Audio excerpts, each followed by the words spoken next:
তেল গরম হয়ে গেছে, আলুটা দেওয়ার পরে আলুটা লাল লাল করে ভাজা করবে।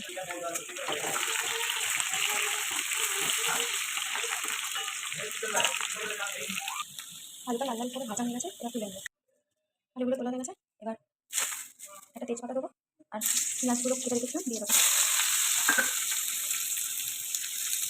পেঁয়াজগুলো একটু লাল লাল করে ভাজবো।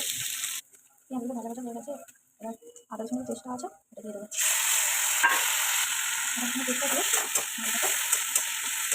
নাড়াচাড়া করবো। ভাজা ভাজা হয়ে গেছে,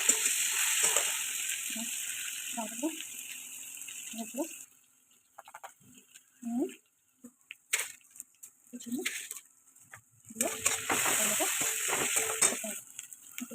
কাশ্মীরি মির্চ পাউডার আর এই যে মাংসটা আছে